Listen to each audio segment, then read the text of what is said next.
to first ask you, who is Joram? Walaikum salam, Ahmed.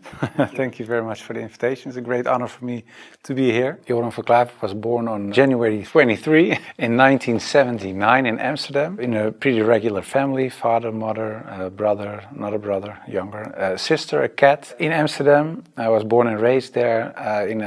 We're a practicing Protestant family. After I finished high school, I studied comparative religion. I was a teacher for a few years. There happened a lot of things in the Netherlands, especially in my life. I became a member of parliament, and in the end I decided to write an anti-Islam book, which started as an anti-Islam book, changed into this search for God, and it ended up me becoming a Muslim.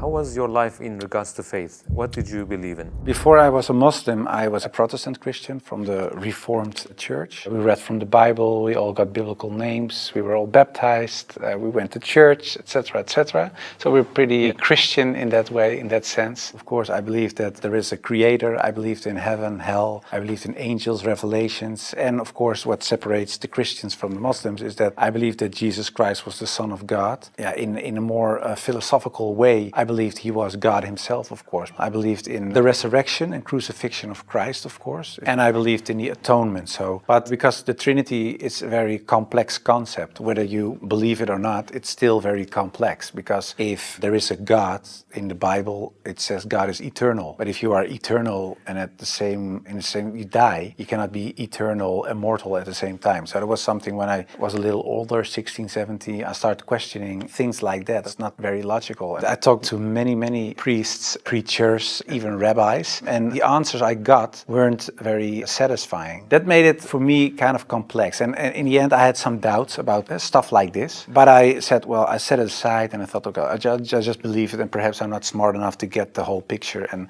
I still believed in God. I still believed that Jesus was a very important person. I believed he was the Son of God, but how it exactly was, I left it for what it was. How and why did you decide to write an anti-Islamic book? After high school, I went to university and I did comparative religion. And the remarkable thing, I think, was that the first day of me going to college was September 11, 2001. Already thought, okay, these Muslim guys are kind of crazy and this religion isn't the truth. Then a few years later was this guy in the Netherlands called Theo van Gogh. He was a famous filmmaker and he was killed in the street. He was shot and they tried to slit his throat and they put a knife in his stomach with a letter on it for another girl, Ayaan Hirsi Ali, and it said, "You are next." So it strengthened my anti-Islam feelings in such a way that I thought, well, I have to become politically active to do something and stop this evil of harming our country. You started politics because of Islam? Yeah, and that really had to do with Islam. That was the reason that I wanted to write a book, to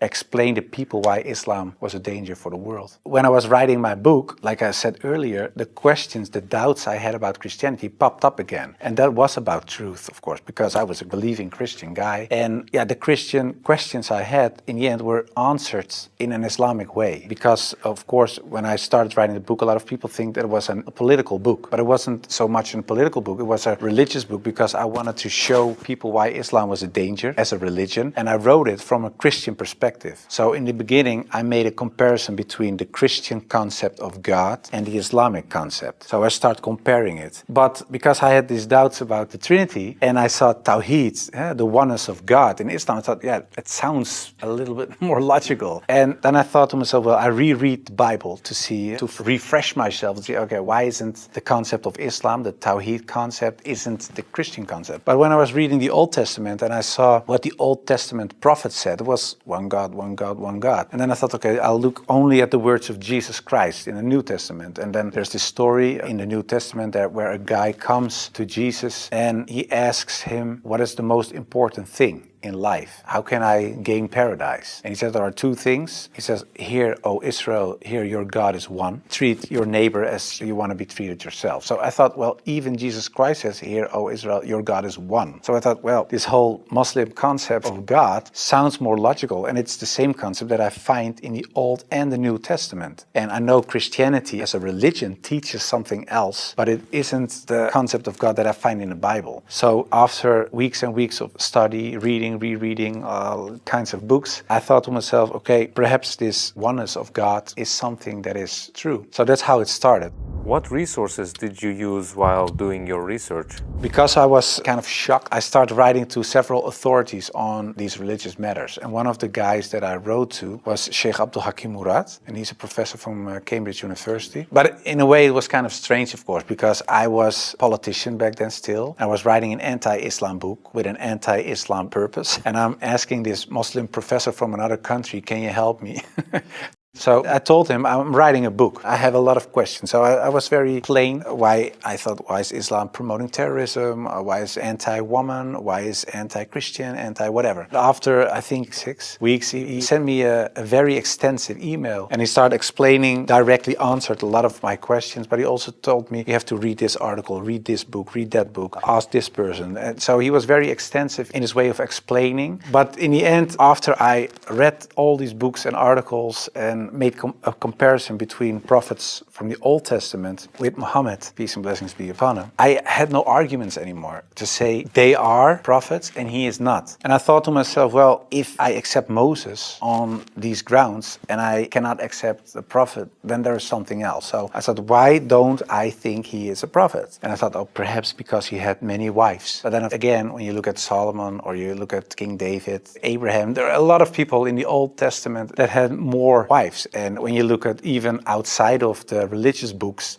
culturally in Europe, in Africa, Asia, everywhere, there were men with several wives for several reasons. So I thought to myself, well, that cannot be a reason either. So one by one, all these reasons fell. And then in the end, I thought, well, I have to say all of them are not prophets. But I didn't believe that because I thought, well, the things they did, they said, the miracles that happened, etc., they were confirmed in what they said and what they did. So they are. And then I said, well, then I have to accept that Prophet Muhammad perhaps is a prophet too. So I was doubting it. So first I thought, well, it's the most evil person I know because of the history. Then I said, well, perhaps it's not that evil, but he's not a prophet. And in the end, I started doubting, perhaps he is a prophet. Yeah, that took, of course, me reading a lot of books again. And the one thing that I think was very wise of Abdul Hakim Murad to say was, he said, well, the books you read about with the anti-Islam arguments are written by non-Muslims. He said, if you want to know more about Christianity, you don't read books from atheists. You start reading the books from the Christians. Why do they believe this? What are the arguments? So that you have to do the same with Islam. So start reading Islamic books from Islamic teachers, from Islamic scholars, etc. And then you can see, if you compare the books on the same topic of people who are Muslim and wrote those books and non-Muslim, you can see where they took the wrong turn, where they translated words in the wrong way, sometimes perhaps even not on purpose, but just because they didn't know, where things are added, where things left out of it. So, and in the end, you see there's this other religion almost created because of all these things. And that's what I did. And that's what I also did with the life of the Prophet, because I read a book from Martin Links, The Life of the Prophet, based on the earliest source of Muhammad. And it was written, of course, by a convert. And his way of reasoning, his way of telling, his way of writing appealed to me because it's culturally the same thing. How do I approach a certain topic, etc. And it was the first time that I saw him not so much as a warlord, because that's the picture I had in my mind, but I saw him as a father, and I saw him as a friend and a teacher, and so much more. And so, yeah, I saw the person and his character, and I said, well, I can say a lot, but I cannot say that this is not a good man. So his character persuaded me to read more and to want to know more.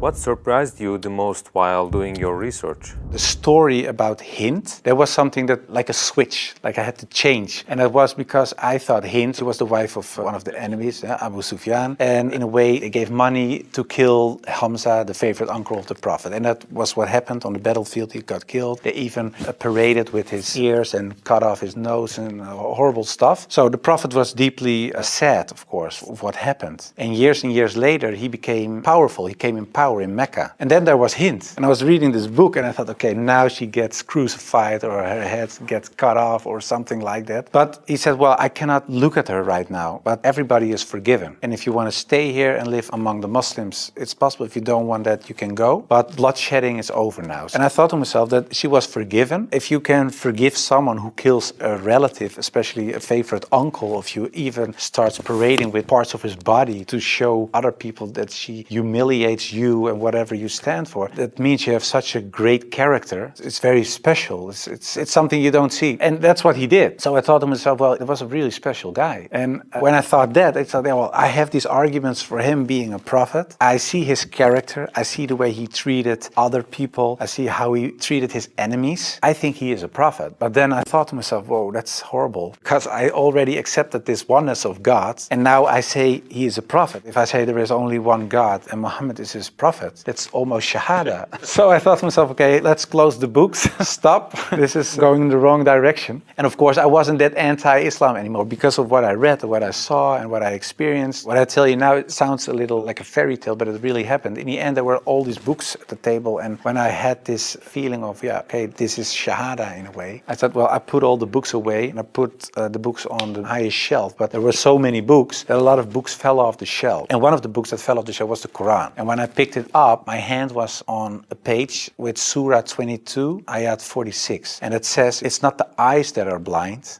but the hearts.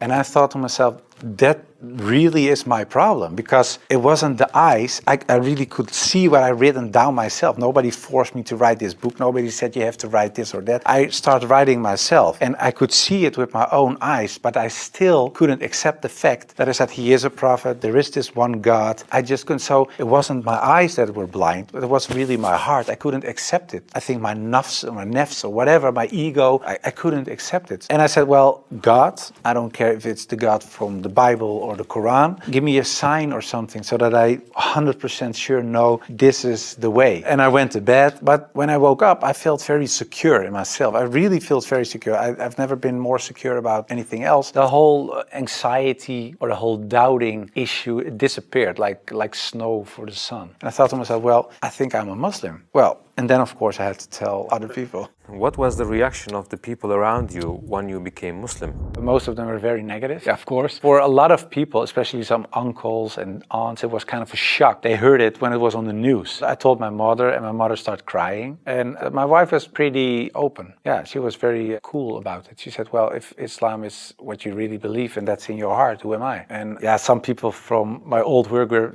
really aggressive. I got over 2,000 death threats from people who used to support me, of course. People who voted for me. People said the most horrible things. We will rape your wife, shoot you, we know where your children go to school, stuff like that. And most of them, of course, is nonsense because they're crazy people writing things on their computer. So it was kind of a hectic time. And I had to tell my work, of course, and it was this Christian organization. So to say, the leader of the pack, he said, I can't believe it. And he said, well, I noticed this change when you talked about certain topics on radio. You were kind of a little more mild, not so harsh anymore, but you becoming a Muslim. And after I said, yeah, I became Muslim, he said, I couldn't sleep for it for 2 days. I couldn't accept it. It was so strange. But the hardest part for me was telling my grandfather, because my grandfather was dying and he was 93, 94 years old and he was on his deathbed at home. I had to tell him, and my mother told me, yeah, you have to tell your grandfather. It was her father. So I said, well, then you have to come with me. It's got like a shield. And I just said, well, grandfather, I became a Muslim. And then he closed his eyes. And I thought he stopped breathing because, yeah, he was so old. And he really stopped breathing for a while. And then he started breathing again. And he looked at me and he said, well, at least you didn't become a Catholic. So it was very funny. The last thing, and my old boss from the radio, he said, well, but how do we know that you're not becoming Hindu one day or something else?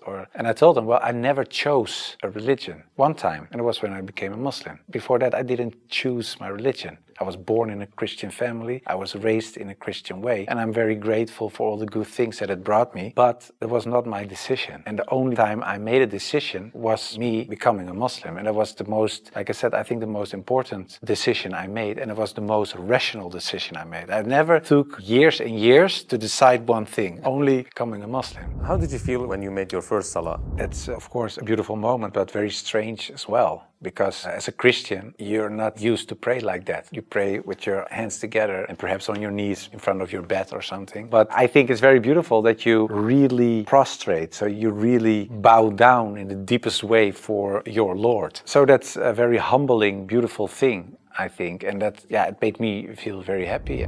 What were the three biggest challenges you faced when you converted to Islam? Well, becoming a Muslim, of course, was a big challenge because I had to tell the world and family, and that was a big challenge. The part of thinking that it would be very hard to become a Muslim, because especially as a Protestant Christian, there aren't so many things you have to do in a religious sense. As a Muslim, in terms of practice, so it is required to pray 5 times a day. It's required to eat in a certain way. It is required to think in a certain way. You have to be the best in a way every moment because of your relation with your Creator, and because of the fact that you have to pray 5 times a day. It's a constant reminder in a way of the Creator, so that makes you much more aware of the fact that you have a Lord than as a Christian. That's how I experienced it. And I thought to myself, whoa, 5 times a day praying, I cannot do this, I cannot do that, I have to do so that made it hard in the head. But after I became Muslim, it wasn't hard at all. Are you raising your kids as Muslims? Well, you try, of course. I don't know, when you're really raised as a Muslim, I think it's a very difficult job, especially in these times. Of course, when I married, I wasn't a Muslim. You promise in a way that you raise your children as Christians. So after I became Muslim, I'm not raising my children as Christians, of course. If the kids have questions about Christianity, they ask my wife, they get Christian answers. And if they come to me, they get Islamic answers. But most of the time, she says, ask your father. And my wife cooks halal for everybody, so that's very sweet. She says, well, I'm not going to cook 5 meals,